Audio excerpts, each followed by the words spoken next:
lieu des pièces, titres, actes et faits mobiliers qui étaient entre ses mains, soit en vertu, soit à raison de sa charge, sera puni de 1 à 20 ans de travaux forcés. Il en découle que les éléments ci-après doivent être réunis pour que l'infraction de détournement des deniers publics soit établie. La qualité de l'agent, l'objet de l'infraction, la victime,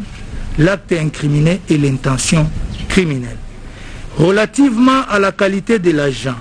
la doctrine enseigne qu'il doit s'agir d'un fonctionnaire ou agent public ou d'une personne chargée d'un service public.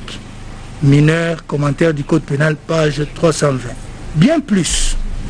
le décret loi numéro 017/2002 du 3 octobre 2002 portant code d'éthique de l'agent public définit l'agent public de l'État comme toute personne qui exerce une activité publique de l'État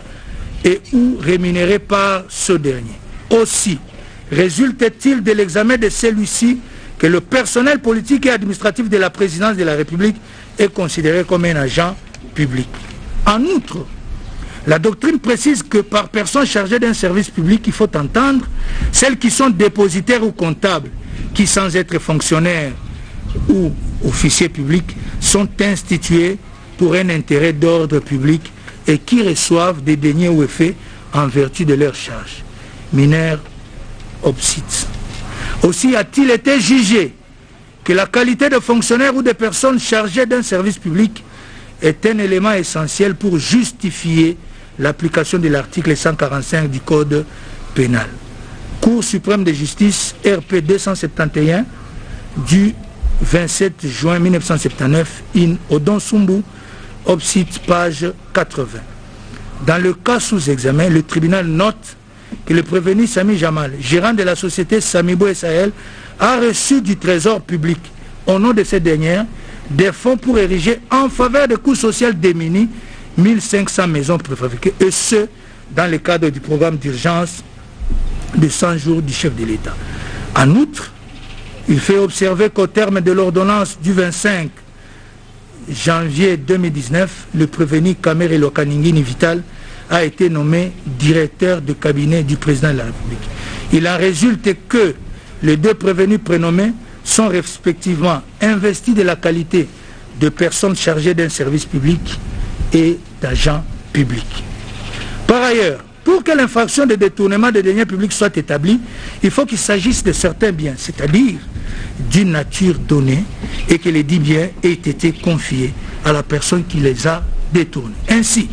il ressort de l'examen de la disposition légale y afférente qu'il est question de deniers qui ont été remis ou confiés à l'agent public ou assimilé qui les a détournés, et que cette remise ait eu lieu à raison des fonctions officielles ou de l'emploi dont il était investi. Cependant, la jurisprudence précise qu'il n'est pas nécessaire que les sommes détournées soient entre les mains du détourneur, mais il suffit qu'en vertu de sa charge, il exerce un certain pouvoir sur les dites sommes. Cour suprême de justice, RPA 89, du 20 janvier 1984, dans le bulletin des arrêts de 1980 à 1984, Kinshasa 2001, page 436 et suivant. Le tribunal fait observer que dans les cas sous examen, sur instruction du prévenu Kamere, directeur de cabinet du chef de l'État et superviseur du programme d'urgence des 100 jours du président de la République, le ministre des Finances a ordonné le paiement de 57 500 000 dollars, de 57 millions plutôt, 500 000 dollars américains au prévenu Sami Jamal. En effet, outre ses propres affirmations, les témoins Henri Yav Moulang et Deogracias Mutombo, respectivement ministre des Finances et gouverneur de la Banque centrale du Congo au moment des faits, ont confirmé les instructions du prévenu Kamere tendant à payer en procédure d'urgence le prévenu Sami Jamal, d'autant plus qu'en vertu du communiqué qu'il avait signé en date du 25 janvier 2019, aucune dépense publique, en dehors de celles relatives aux rémunérations, ne pouvait être effectuée sans son autorisation. Il suit que la nature des biens détournés, comme la détention préalable des dits biens par les prévenus, sont sans équivoque. En plus, la doctrine enseigne que la loi exige que la victime du détournement soit l'État ou ses démembrements. Dans certains cas, il peut s'agir d'une personne morale semi-publique. Boni Chizungu, les infractions de A à Z, édition Laurent Nyangezi, page 309. Le tribunal fait remarquer que, dans le cas d'espèce, c'est l'État qui se plaint d'être victime du détournement, étant entendu que les fonds détournés par les prévenus sont sortis du trésor public, d'où la constitution de la République démocratique du Congo comme partie civile. Il en découle que cet élément exigé par la loi pour que l'infraction sous examen soit établie ne fait l'ombre d'un moindre doute dans le cas d'espèce. Relativement à l'acte incriminé, la doctrine enseigne qu'il s'agit du détournement qui est l'élément matériel qui caractérise cette infraction. Aussi, entend-on par détournement l'usage ou la disposition d'objets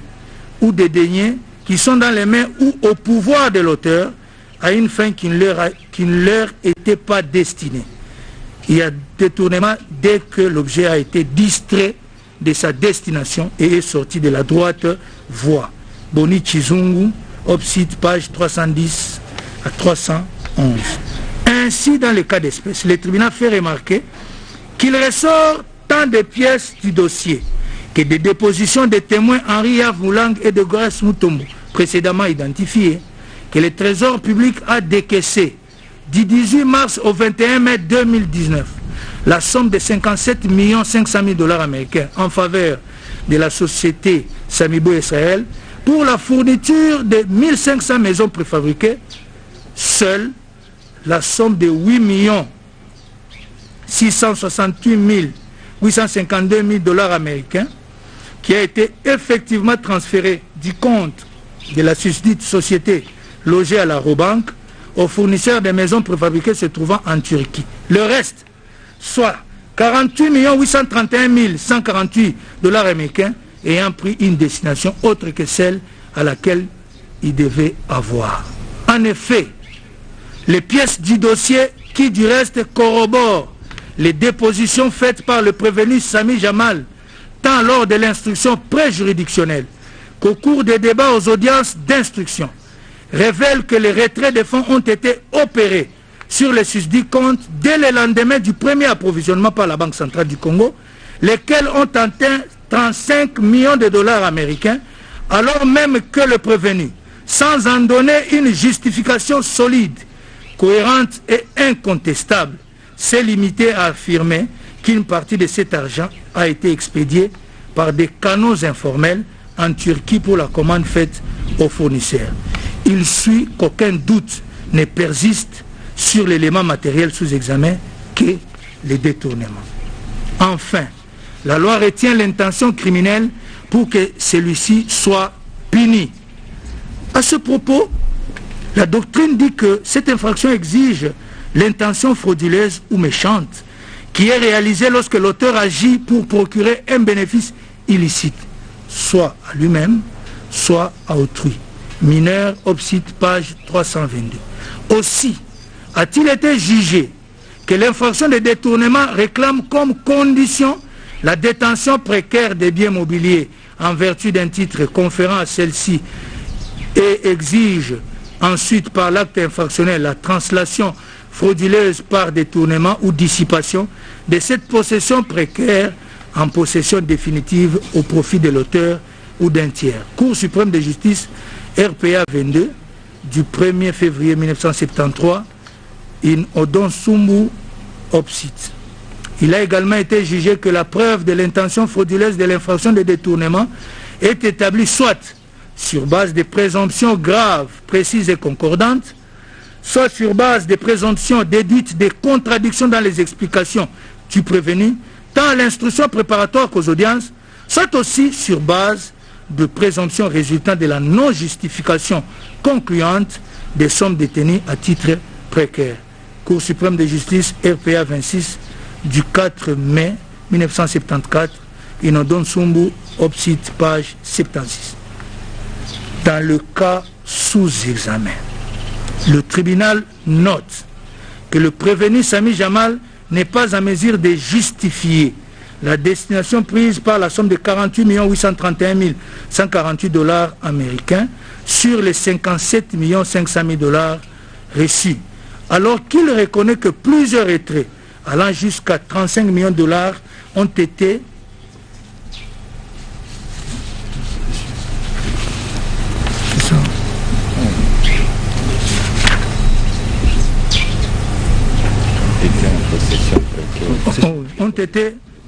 en possession précaire, en possession définitive au profit de l'auteur ou d'un tiers.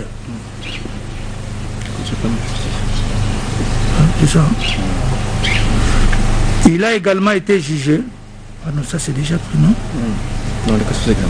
C'est déjà dit.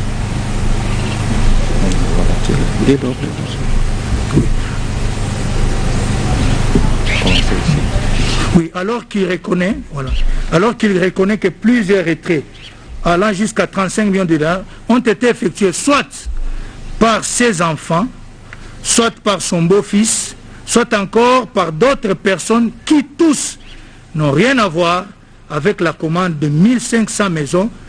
préfabriquées pour lesquelles le Trésor public a décaissé ses fonds. Dès lors,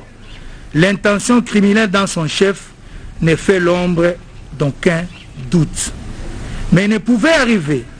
à ses fins s'il n'avait pas reçu une aide indispensable du prévenu Kamere Lokaningini Vital, qui, en vertu de ses charges, directeur de cabinet du président de la République et unique superviseur du programme d'urgence des 100 jours du chef de l'État,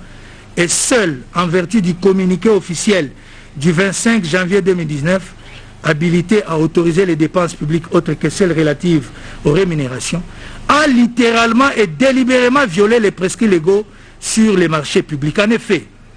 alors que le contrat attribuant le marché des fournitures des maisons préfabriquées à la société Samibo, conclu en avril 2018 avec le ministère du Développement Rural, pris en la personne du témoin Justin Bitakwira, responsable d'alors du dit ministère, est tombé caduc, son avenant n'ayant jamais été conclu, faute d'autorisation de la Direction générale de contrôle des marchés publics, le prévenu Kamere a ordonné, au mépris des règles impératives en la matière, le décaissement en procédure d'urgence et sur les réserves de change de la somme de 57 500 000 dollars américains en faveur de la susdite société. À cet effet, le tribunal relève qu'au terme de la loi numéro 10/010 du 27 avril 2010 relative au marché public, aucun marché public ne peut être régulièrement conclu s'il obtient l'avis de non-objection de la Direction générale de contrôle des marchés publics. Bien plus, le prescrit de la dite loi proscrit le paiement intégral du prix avant que le prestataire s'exécute. Cependant, il ressort des pièces du dossier et des dépositions des témoins Justin Bitakwira et Michel Ngongo Saloum, directeur général AI de la susdite direction, que le contrat conclu en avril 2018, régulièrement du reste, car ayant obtenu toutes les autorisations requises, n'a jamais été reconduit, contrairement aux allégations du prévenu Kamere, qui s'y accroche pour légitimer ses actes. Ainsi, son intention frauduleuse découle également de sa volonté de gérer ce dossier en toute opacité. En effet, alors qu'il a soutenu pendant son audition au parquet et devant le tribunal des séants qu'une supervision composée des ministres sectoriels, des ministres des Finances et Budget, ainsi que du gouverneur de la Banque centrale, était mise en place à la présidence de la République pour agréer le projet de 1500 maisons retenues dans le programme d'urgence du chef de l'État, le témoin Bitakwira, ministre du Développement rural d'alors, a déclaré n'avoir jamais été invité à la présidence de la République pour prendre part à une telle réunion. Aussi a-t-il ajouté que c'est le secrétaire général de ce ministère, le témoin Georges Koch, qui avait pris part à certaines réunions. Entendu, ce dernier reconnaît avoir pris part à 2 réunions, mais dont l'objet était l'approvisionnement des milieux ruraux en eau potable et l'aménagement des routes de dessertes agricoles. Il n'a donc jamais été question de maisons préfabriquées. Bien plus, contrairement au soutènement du prévenu Kamere, lors de son audition devant le ministère public, le témoin Kochi a déclaré n'avoir jamais représenté le ministre Bitakwira à une réunion de la supervision du programme d'urgence à la présidence de la République. Pour leur part, les témoins Deogracias Mutombo, gouverneur de la Banque centrale du Congo, Henri Yves Moulang, Pierre Kangoudia et Thomas Louaka, respectivement anciens ministres des Finances, du Budget et de l'Urbanisme et de l'Habitat, ont dans leur déposition concordante et non contredite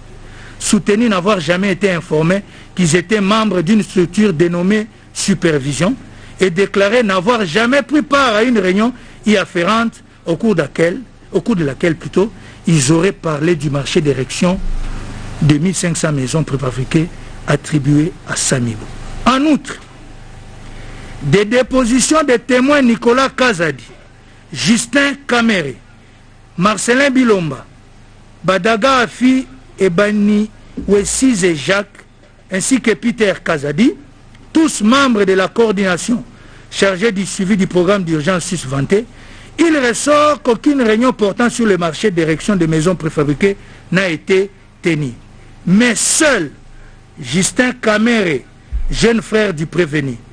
Badaga Afi et Bani Wessize Jacques, originaire du territoire de Walungu et membre du parti politique UNC comme le prévenu, ont reçu de manière informelle,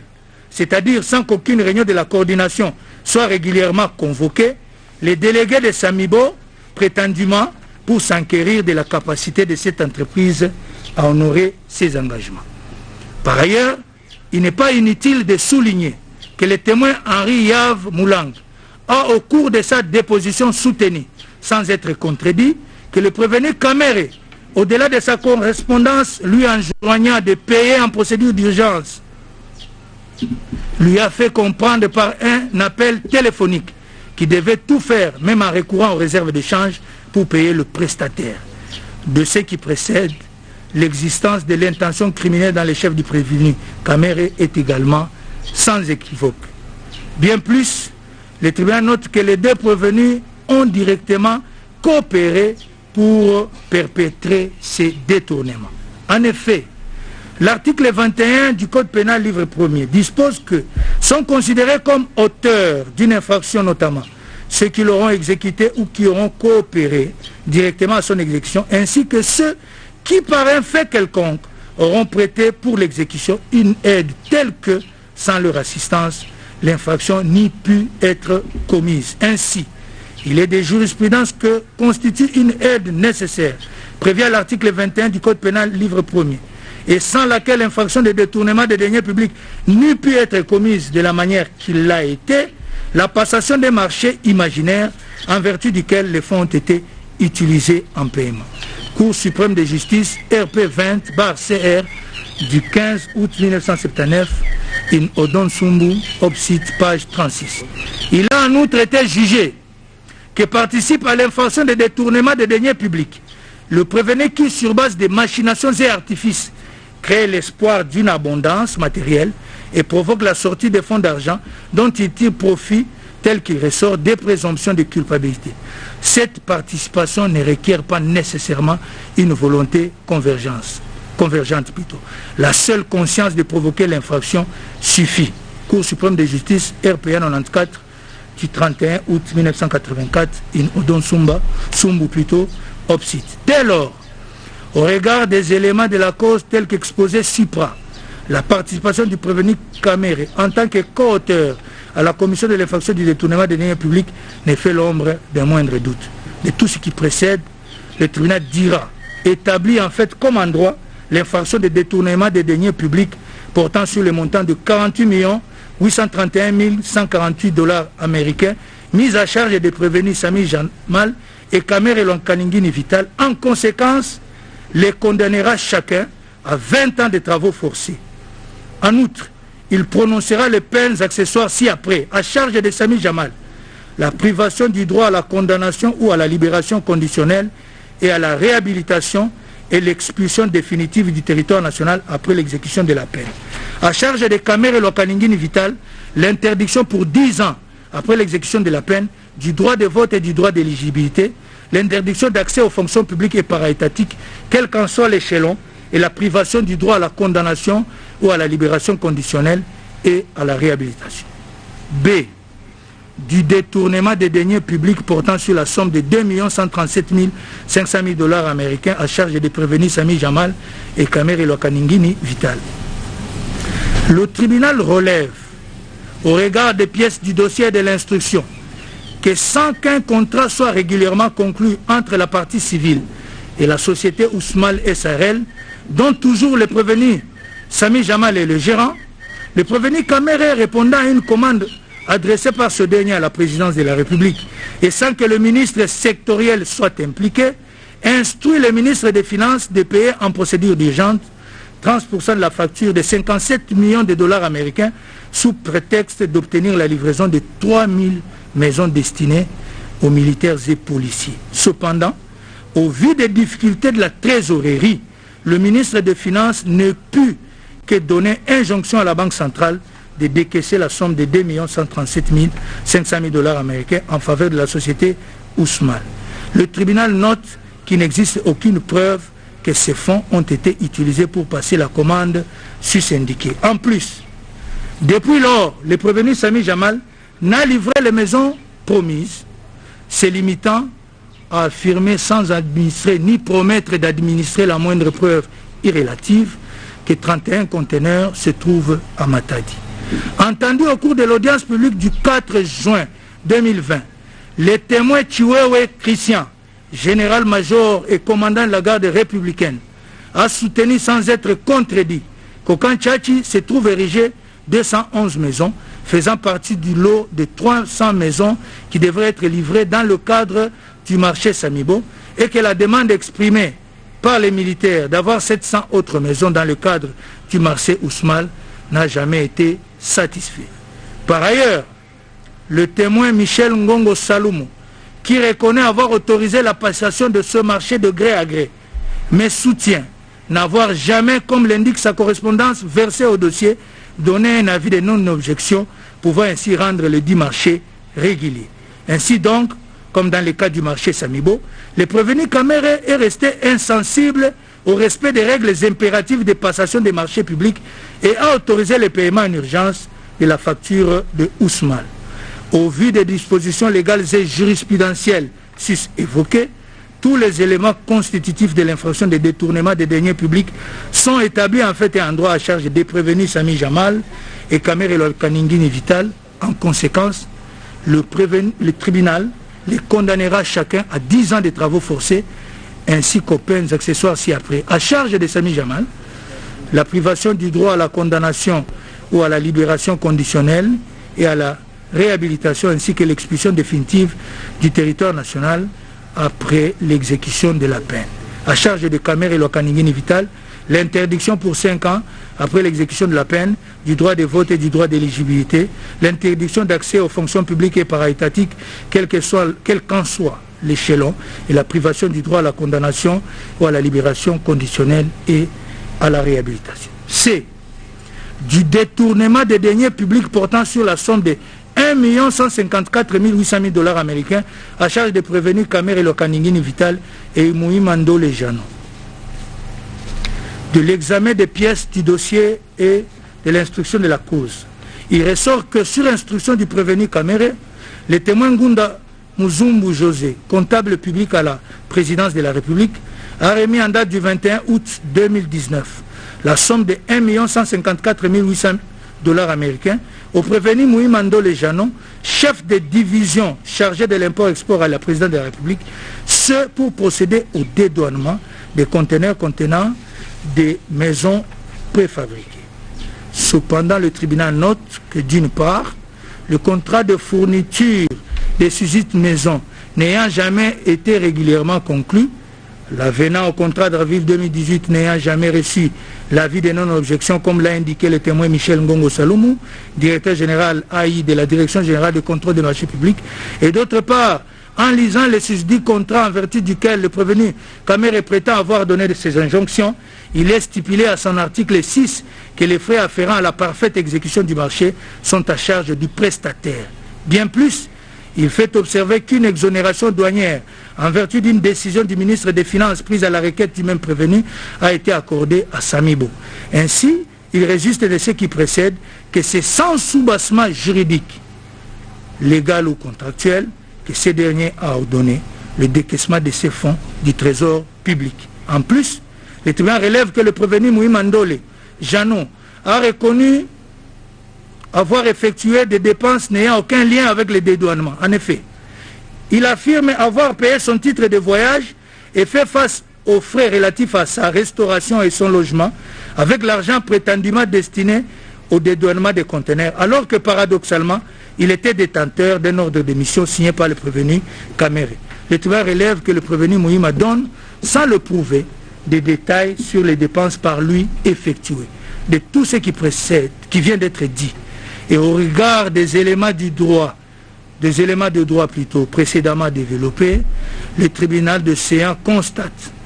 que tous les éléments constitutifs de l'infraction de détournement des deniers publics sont réunis. Partant, il dira celle-ci établie en fait et en droit à charge des prévenus Caméré Lokaningini Vital et Moui Mandole Janon et les condamnera chacun à 2 ans de travaux forcés. Il prononcera à leur charge en plus les peines accessoires suivantes. L'interdiction pour 5 ans, après l'exécution de la peine, du droit de vote et du droit d'éligibilité. L'interdiction d'accès aux fonctions publiques et para-étatiques, quel qu'en soit l'échelon, et la privation du droit à la condamnation ou à la libération conditionnelle et à la réhabilitation. D. Du blanchiment des capitaux à charge du prévenu Sami Jamal. En droit, la loi numéro 04/016 du 19 juillet 2004 portant lutte contre le blanchiment des capitaux et le financement du terrorisme dispose en ses articles 6 et 38 alinéa 9.2 que tout transfert vers l'étranger ou en provenance de l'étranger des fonds, titres ou valeurs pour une valeur égale ou supérieure à 10 000 $ doit être effectué par un établissement de crédit ou par son intermédiaire. En outre, sont considérés comme blanchiment des capitaux les actes ci-dessous commis intentionnellement: la conversion, le transfert ou la manipulation des deniers dans le but de dissimuler ou de déguiser l'origine illicite des dits biens, ou d'aider toute personne qui est impliquée dans la commission de l'infraction à échapper aux conséquences juridiques de ces actes. La dissimulation ou le déguisement de la nature, de l'origine, de l'emplacement, de la disposition du mouvement ou de la propriété réelle des biens. L'acquisition, la détention ou l'utilisation des biens par une personne qui sait, qui suspecte ou qui aurait dû savoir que les dits biens constituent un produit d'une infraction, seront punis d'une amende dont le maximum est égal à 3 fois le montant de la somme blanchie. Ceux qui auront effectué ou accepté des règlements en espèces pour des sommes supérieures au montant autorisé par la présente loi ou les textes réglementaires pris pour son application, et ceux qui auront contrevenu aux dispositions de l'article 6 relatives aux transferts internationaux de fonds. Il se dégage de ce qui précède que l'infraction de blanchiment peut être perpétrée du fait tout simplement de transférer frauduleusement plus de 10 000 $ ou en dissimulant les fonds d'origine illicite. Ainsi, cette dernière infraction de blanchiment requiert pour sa consommation la réunion des éléments que voici. L'existence d'une infraction. Le blanchiment suppose la réalisation antérieure d'une infraction. Cependant, la jurisprudence précise qu'il n'est pas nécessaire que la dite infraction ait été punie. Il suffit donc que le juge de fond constate l'existence de cette infraction antérieure.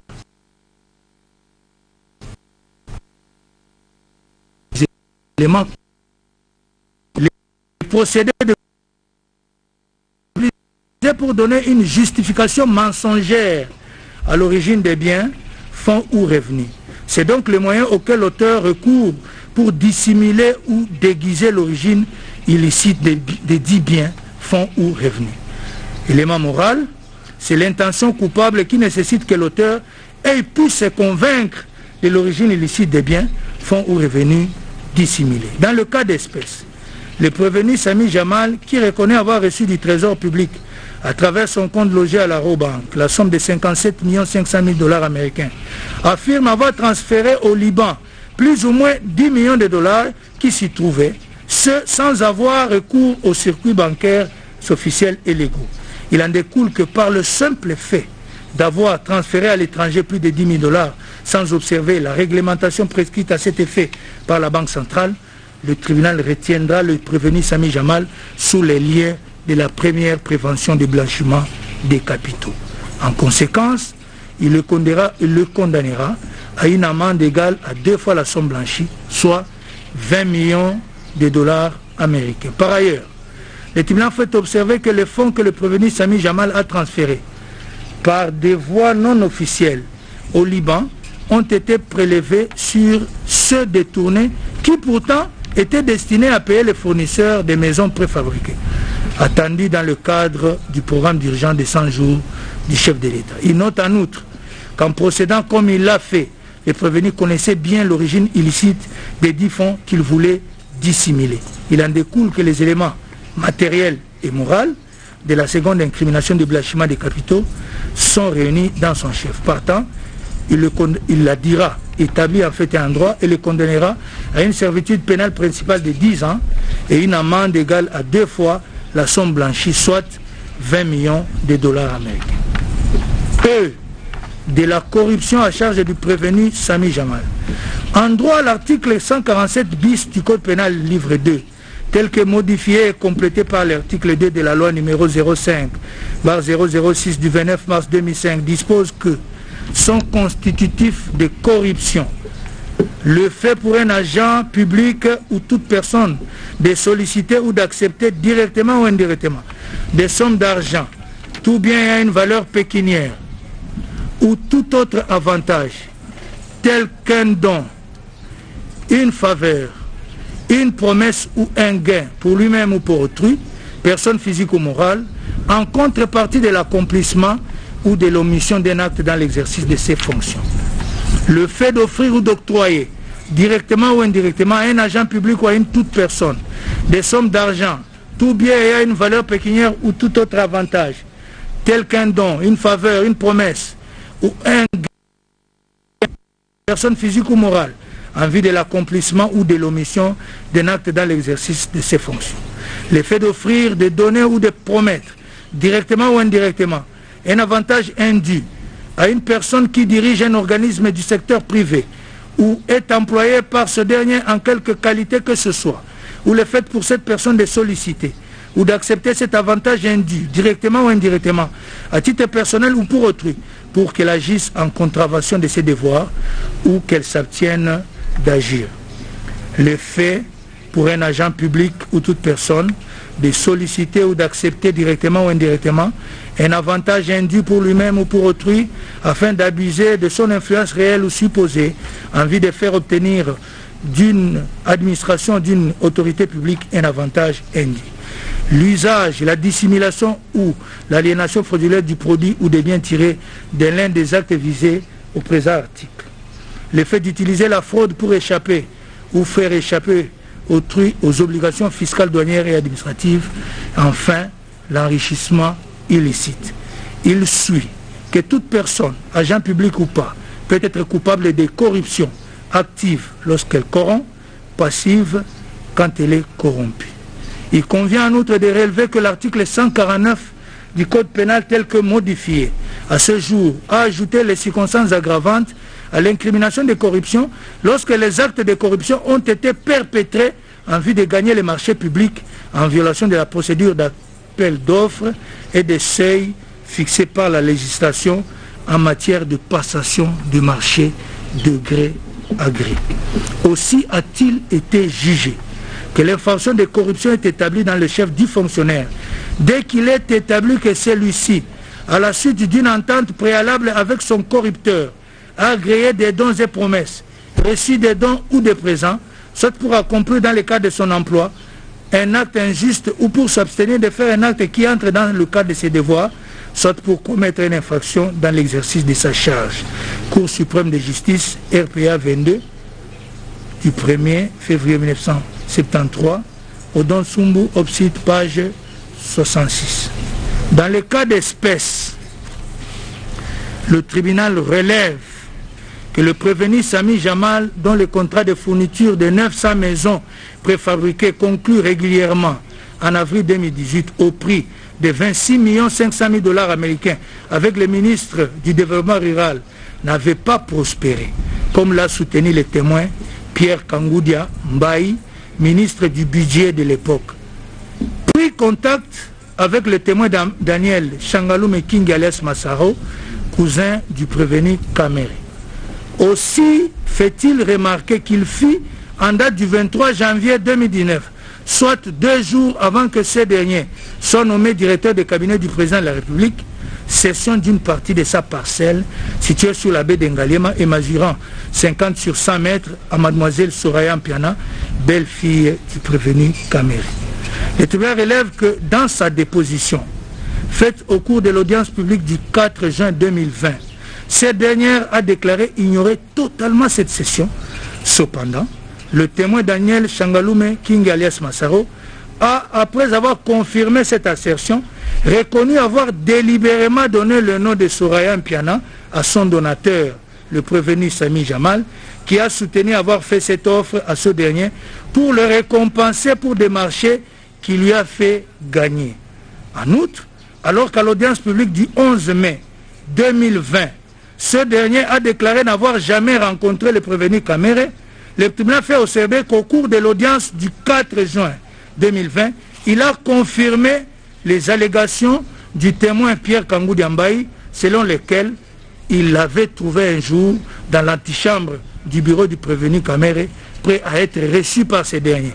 Aussi a-t-il ajouté qu'il a été reçu pendant 3 ou 5 minutes dans le cadre des démarches tendant à faire aboutir les dossiers du marché Samibo. Bien plus, le tribunal note qu'en date du 25 avril 2020, le prévenu Sami Jamal a encore fait cession de sa concession mesurant 70 sur 100 mètres située sur la baie d'Engaliema ayant une valeur de 100 000 $ américains à Soraya Mpiana, représenté devant les conservateurs des titres immobiliers par Massaro.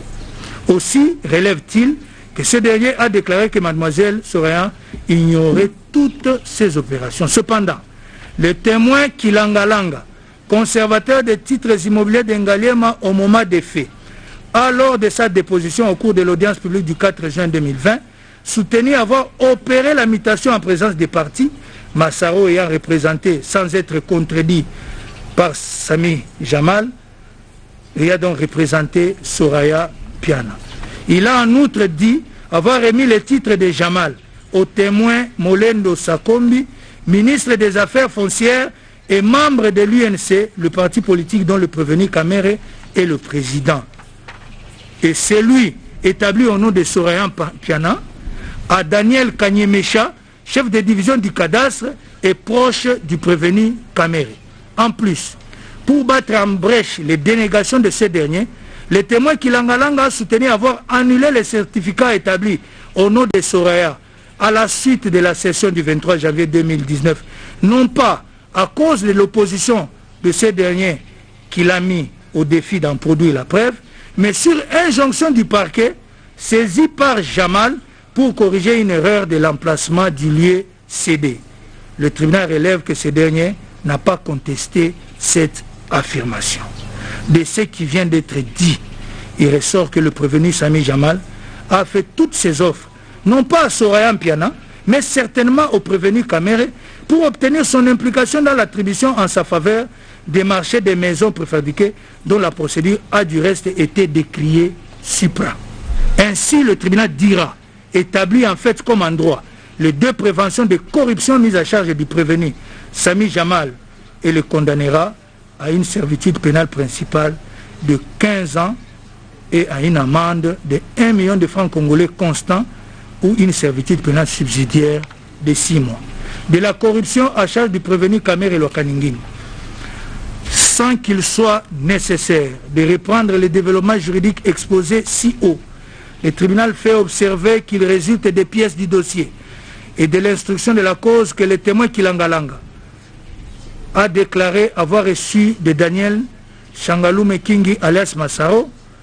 cousin du prévenu Kamere, l'identité complète de Soraya Mpiana pour lui permettre d'établir les titres consécutifs aux sessions faites par le prévenu Sami Jamal et que ceux-ci ont été remis à un proche du prévenu Kamere, en l'occurrence M. Daniel Kanyemesha. Il en découle que le prévenu Kamere, par son silence, a bel et bien accepté ces offres qui, du reste, l'ont même poussé à ne pas observer la procédure légale prescrites en matière de passation des marchés publics comme plus haut démontré. Ainsi, pour le tribunal,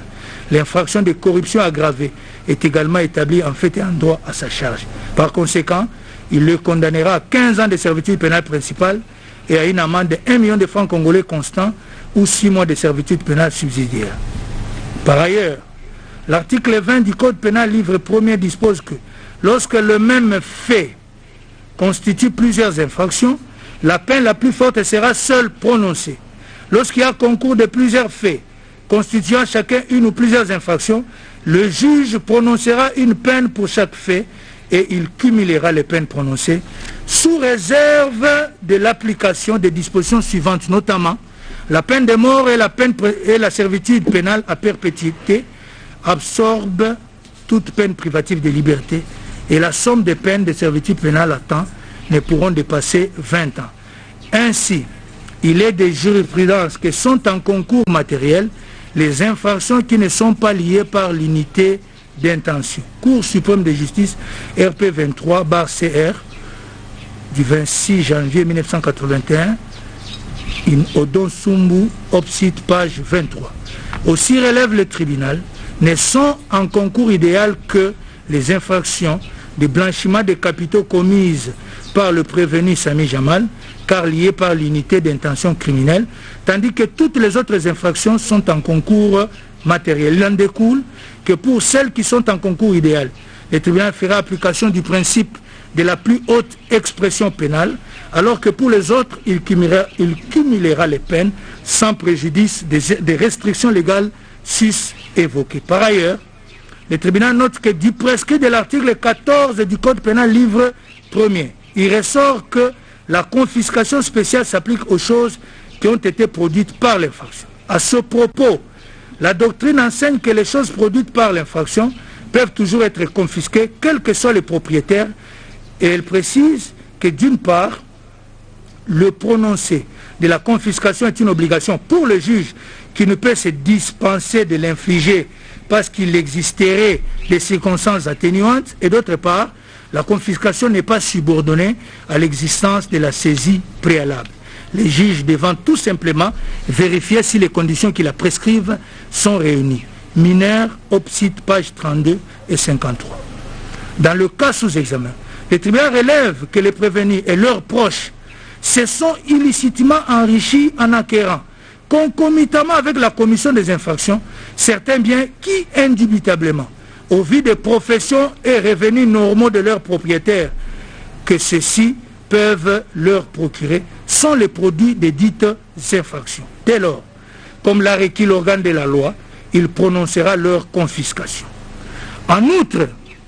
l'article 85 du Code de procédure pénale dispose que l'arrestation immédiate peut être ordonnée s'il y a lieu de craindre que le condamné ne tente de se soustraire à l'exécution de la peine et que celle-ci soit de 3 mois de servitude pénale au moins. Dans le cas d'espèce, le tribunal relève qu'étant condamné à 2 ans ferme de travaux forcés,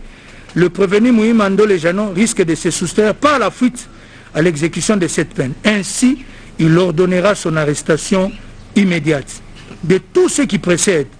il recevra l'action civile, la dira fondée et allouera à la partie civile les dommages et intérêts qu'il fixera en toute équité à l'équivalent en francs congolais de 150 millions de dollars américains, estimant que le montant de 200 millions de dollars sollicités est exorbitant. Néanmoins, il n'ordonnera pas la restitution telle que sollicitée par la partie civile, motif pris de ce que les fonds détournés ne sont pas saisis. En effet, il a été jugé que d'ordre public et entraîne cassation partielle avec renvoi. Les moyens pris de la violation de l'article 15 du Code pénal livre 1er en ce que l'arrêt a ordonné la restitution des biens non saisis. Cour suprême de justice, RP 360/361 du 29 juillet 1980, in Odon Sumbu, Opsite, page 50. S'agissant de l'action réconventionnelle introduite par le prévenu Sami Jamal, bien que recevable, elle sera déclarée non fondée en ce que les faits mis à sa charge sont établis. De tout ce qui vient d'être dit, le tribunal condamnera le prévenu au fait de la présente instance à raison du tiers ou chacun. Par ces motifs, le tribunal statuant publiquement et contradictoirement à l'égard de toutes les parties, vu la Constitution de la République, spécialement en son article 162, vu la loi organique numéro 13/011B du 11 avril 2013 portant organisation, fonctionnement et compétences des juridictions de l'ordre judiciaire, vu le code de procédure pénale, vu le code pénal en ses articles 5, 14, 145 et 147 bis,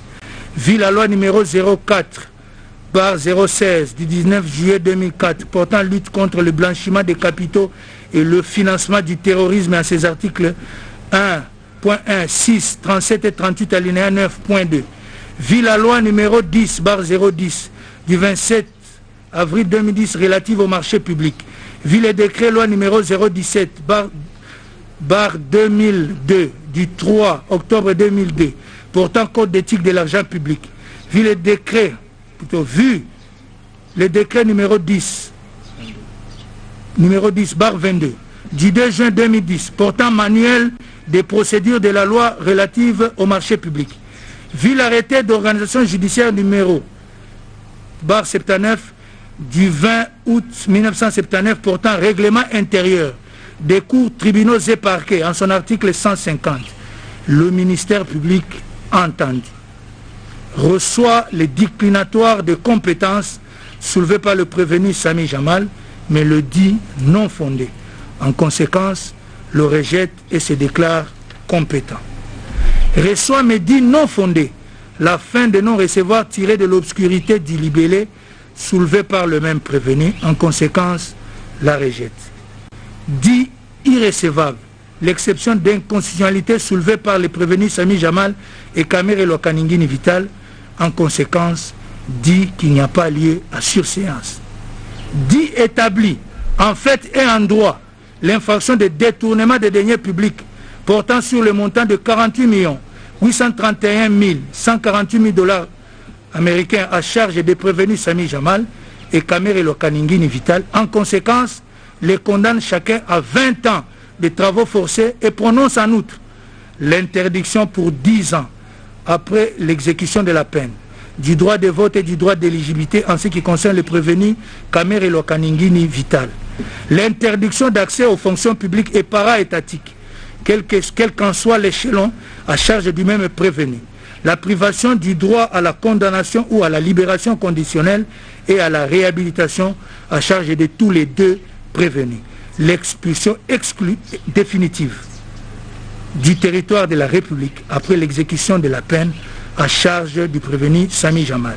Dit établi en fait et en droit l'infraction de détournement des deniers publics portant sur le montant de 2 137 500 dollars américains à charge des prévenus Sami Jamal et Kamere Lokaningini Vital. En conséquence, les condamne chacun à 10 ans de travaux forcés et prononce en outre l'interdiction pour 5 ans après l'exécution de la peine du droit de vote et du droit d'éligibilité en ce qui concerne les prévenus Kamere Lokaningini Vital, l'interdiction d'accès aux fonctions publiques et para-étatiques, quel qu'en soit l'échelon à charge du même prévenu, la privation du droit à la condamnation ou à la libération conditionnelle et à la réhabilitation à charge de tous les deux prévenus, l'expulsion définitive du territoire national après l'exécution de la peine contre le prévenu Sami Jamal. Dit établi en fait comme en droit à charge des prévenus Kamere Lokaningini Vital et Moui Mandole Janon l'infraction de détournement des deniers publics portant sur la somme de 1 154 800 dollars américains. En conséquence, les condamne chacun à 2 ans de travaux forcés et prononce en outre contre tous deux l'interdiction pour 5 ans après l'exécution de la peine du droit de vote et du droit d'éligibilité, l'interdiction d'accès aux fonctions publiques et para-étatiques, quel qu'en soit l'échelon, la privation du droit à la condamnation, à la libération conditionnelle et à la réhabilitation. Dit établi en fait et en droit les deux préventions de blanchiment des capitaux mises à charge du prévenu Sami Jamal et le condamne pour la première à une amende de 20 millions de dollars américains et pour la seconde à 10 ans de servitude pénale principale et une amende de 20 millions de dollars américains. Dit établi en fait et en droit l'infraction de corruption mise à charge du prévenu Sami Jamal et le condamne en conséquence à une servitude pénale principale de 15 ans et une amende de 1 million de francs congolais constant ou une servitude pénale subsidiaire de 6 mois. Dit également établi en fait comme en droit la prévention de corruption à charge du prévenu Kamere Lokaningini Vital et le condamne à une servitude pénale principale de 15 ans et une amende de 1 million de francs congolais constant ou une servitude pénale subsidiaire de 6 mois. Dit que les deux infractions de blanchiment de capitaux commises par le prévenu Sami Jamal le sont en concours idéal. Par conséquent, prononce l'unique peine la plus forte, soit 10 ans de servitude pénale principale et une amende de 20 millions de dollars américains. Dit en revanche que les autres infractions commises par les prévenus Sami Jamal et Kamere Lokaningini Vital le sont en concours matériel, partant cumule les peines et prononce à leur encontre la peine de 20 ans de travaux forcés chacun, ainsi que les peines accessoires ci-après. L'interdiction pour 10 ans après l'exécution de la peine du droit de vote et du droit d'éligibilité en ce qui concerne le prévenu Kamere Lokaningini Vital, l'interdiction d'accès aux fonctions publiques et paraétatiques, quel qu'en soit l'échelon à charge du même prévenu, la privation du droit à la condamnation ou à la libération conditionnelle et à la réhabilitation à charge de tous les deux, l'expulsion définitive du territoire de la République après l'exécution de la peine à charge du prévenu Sami Jamal. Ordonne la confiscation des fonds contenus dans les comptes de nommés Amida Chatir, Soraya Mpiana et Shangalume Kingi Daniel alias Massaro, ainsi que des propriétés immobilières acquises avec les fonds détournés et qui sont couvertes par les titres ci-après établis au nom des personnes suivantes.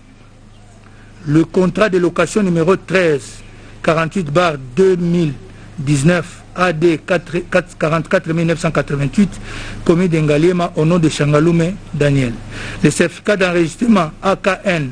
11 folio 46 AD 193 commis de Kasavubu au nom de Mpiana Daïda. Le certificat d'enregistrement AGL 547 folio 171 AD 5082 commis de la Gombe au nom de Shangalume Daniel. Le certificat d'enregistrement A/ML 01 folio 179 AD commis de Maluku au nom de Mayutu Namouissi Dieudonné. Le certificat d'enregistrement NN 45 folio 33 AD 71 860 commune de Lancélé au nom de Amida Chatur Kamere. Le certificat d'enregistrement AGL 547 folio 56 AD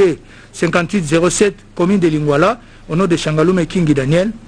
et le contrat de cession entre Jamal Samif et Soraya Mpiana AD 44 196 commune de Ngaliema. Ordonne l'arrestation immédiate du prévenu Mouimandole Jano. Reçoit et dit fonder l'action civile. En conséquence, condamne le prévenu in solidum à payer à la partie civile la somme de l'équivalent en francs congolais de 150 millions de dollars américains à titre de dommages et intérêts. Reçoit mais dit fonder la demande réconventionnelle du prévenu Sami. Reçoit mais dit non fondée la demande réconventionnelle du prévenu Sami Jamal. Condamne chacun des prévenus à payer un tiers des frais d'instance payables dans les délais légaux. À défaut, ils subiront une contrainte par corps de 30 jours. Ainsi jugé et prononcé par le tribunal de grande instance de Kinshasa-Gombe, ICA en matière répressive au premier degré, à son audience publique du 20 juin 2020, à laquelle ont siégé les magistrats Bakenge Vita, président de chambre, Kasunda Ngeleka et Mukaya Kayembe, juge, avec le concours de Lumbu Kachewa, officier du ministère public, et l'assistance de Nyamakila, greffier du siège.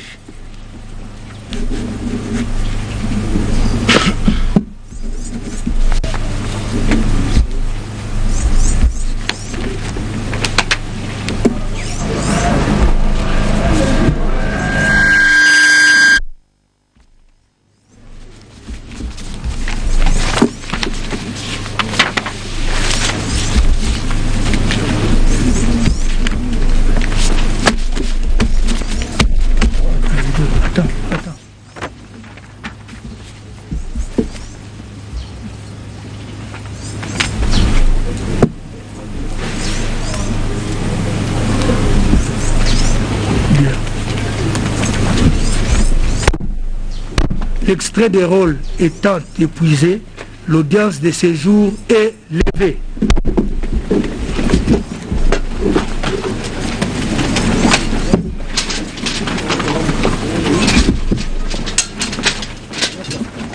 Pour le prévenu Jamal, interdiction au droit de vote et à l'accession aux fonctions publiques 10 ans après avoir exécuté la peine. Le tribunal vient d'ordonner également l'arrestation immédiate du prévenu Mouima qui écope de 2 ans de travaux forcés. Et concernant les prévenus Caméré, certains biens, notamment les fonds logés dans des comptes de ses proches membres de la famille seront saisis, mais aussi les biens immobiliers tels qu'énumérés par le juge président seront également saisis par la justice. Et là nous sommes à la fin, le verdict est sans appel, c'est tombé et certainement les gens vont se faire une idée de ce qui s'est passé durant les 2 mois ici à Makala. On a commencé par l'audition de différents témoins, mais aussi les renseignants. Le tribunal s'est fait une idée sur le reste et aujourd'hui c'était la fin. C'est la fin de ce procès de 100 jours et à l'issue du verdict, on le constate, tout le monde se met debout, il n'y a pas de réclamation et chacun regagne son coin. Le jugement a été rendu et ça n'appelle pas commentaire Mathieu Moudimango. Yasolo Cédric Enina bato bazelaki bayoka lolenge kanima somaza kosuka lezumbuta sango pamba siko zali oyoki etumbu eye lolenge biro ya bazuzi bakati nibu tukumi bale na mwana mboka Vital Kamerhe ezali pona détournement ko buba misolomi ya l'État pe yango ezali nzela misala mikasi nibu tukumi bale pona Sami Jamal pe okati ya Sami Jamal ezalaki na likambo ya blanchissement des capitaux okati ya yango pe lisusu mibu mibale pe bakanga ye mbala moko esika eye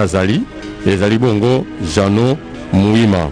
na bitumbu lolenge bitumbu bizali esengi koyeba ete soko moto asali détournement ya solo azali mbutu tukumi bale bongo blanchissement ezali na zomi pe kanyaka ezali bongo na zomi na mitano moto akwei ezali Piero Bakenge yazalaki Zuzi Mokambi bokuse balandi biso koyeba ete kobanda sikawa bakangami blanchissement des capitaux yango ezali penza etumbu blanchiment des capitaux mpona kopesa na boko na batombosi lolenge babengaka terrorisme bongo yango nde ezali maimaso maleki lelo blanchiment des capitaux ekwei pe Jamal Sami Yohana atelemi atako Mouima bomonaki ete kasi esika eye azali esenge batie maboko pamba te etumbu ekweli Astrid Okongo. Wandugu wapenzi, gisi tunatoka mkufuata waamzi wanatoka kabisa kuamua swali hiyo, kwani bwana Mouima wanapaswa kumunasa kwa mara moja na ataweza kupewa kifungo cha miaka 2. Bwana Sami Jamal ataweza kupewa kifungo cha miaka 12 kutokana na gisi aliweza kuiba kupokonya pesa hiyo, na vile vile kifungo hicho hata kuwa na ruhusa ya kuachiliwa, sababu anaweza kufungiwa na kisha kumaliza kifungo chake anaweza kufukuzwa kabisa katika Jamhuri ya Kidemokrasia ya Kongo. Bwana Vital Kamerhe naye vile vile kutokana na kupokonya pesa ya serikali anapewa kifungo cha miaka 20 na hata achiliwa kabisa, hata kama wanaingiza vibarua hawezi kuachiliwa. Kifungo hicho ataweza kupewa cha miaka 20. Bwana Sami Jamal. Kuna tena miaka 15 kutokana na rushwa yenye aliweza kufanya na watu wengine yenye aliweza kuhusiana kabisa na kuweza kuuzishiana mapango. Bwana Vital Kamerhe wataweza kabisa kunyang'anya vitu vingine, hata kunyang'anya pesa yenye kupatikana kunako mabenki mbalimbali ya Bibi Amida, pia mtoto Soraya Mpiana, na yote itaweza kunyang'anywa, na hata maupango wengine yenye iliweza kuuzwa itaweza kunyang'anywa. Bwana Kenina. Astrid au Congo, nous sommes arrivés à la fin. Nous tenons à remercier la grande équipe de la RTNC qui est arrivée tôt ce matin pour vous faire vivre ces procès, les derniers rounds, le verdict qui vient de tomber, lu d'une manière détaillée par les juges président Pierrot Bakenge, et aussitôt le jugement prononcé, c'est tout le tribunal qui quitte les lieux pour vous dire qu'il n'y a pas de commentaires, il n'y a pas à échanger juste après le verdict rendu par le tribunal de grande instance de Kinshasa-Gombe, siégeant en chambre foraine ici à la prison centrale de Makala. Nous tenons à remercier tout le monde, en premier lieu notre directeur général Ernest Kabila Ilunga, qui suivait de près tout ce qu'on faisait comme travail ici sur place dans la prison centrale de Makala pour vous livrer ce travail de qualité, avoir un bon son, une belle image et suivre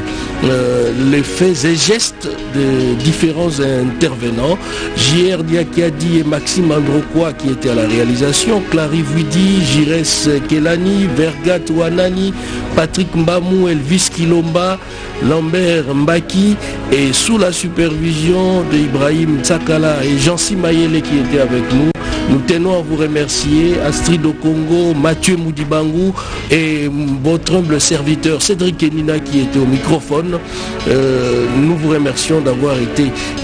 scotché pendant les 2 mois. À chaque fois qu'il y avait audience, vous étiez devant vos postes pour suivre ces procès liés au présumé détournement des fonds publics alloués au programme d'urgence de 100 jours initié par le président de la République, Félix Antoine Tshisekedi.